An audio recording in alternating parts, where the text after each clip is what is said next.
Shalom. Santapan Harian Keluarga hari ini, Sabtu, tanggal 12 November tahun 2022.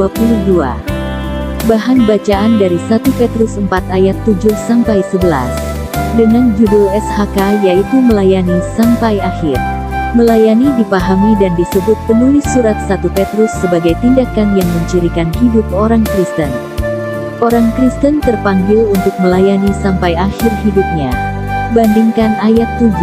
Tindakan melayani dilakukan sebagai suatu keutamaan kekristenan dalam kaitannya dengan hal menguasai diri, menjadi tenang dan berdoa. Hidup orang Kristen tak boleh dikuasai oleh keinginan yang berlebihan atau liar, nafsu, amarah, dan kejahatan. Mohonlah Roh Kudus untuk memberdayakan kita menguasai diri. Biarlah Roh Kudus yang menguasai dan mengatur seluruh keberadaan kita. Tanpa kuasa Roh Kudus, hidup akan diombang-ambingkan saat mengalami berbagai tantangan dan cobaan. Peliharalah ketenangan hidup terutama batin supaya karena hal itu kita dapat terus berdoa.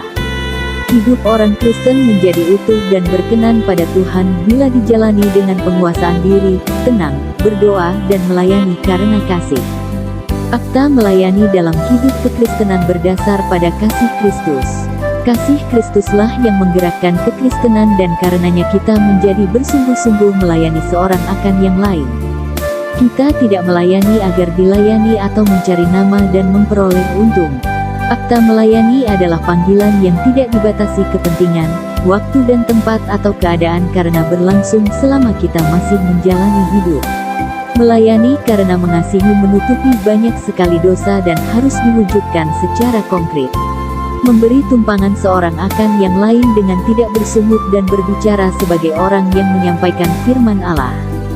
Buanglah dusta dan berkatalah dengan jujur serta benar. Jalanilah hidup sebagai kesempatan melayani dan bagi Dialah kemuliaan selama-lamanya. Mari kita berdoa, Tuhan, mampukanlah kami menjadi pelayan-Mu yang setia. Amin.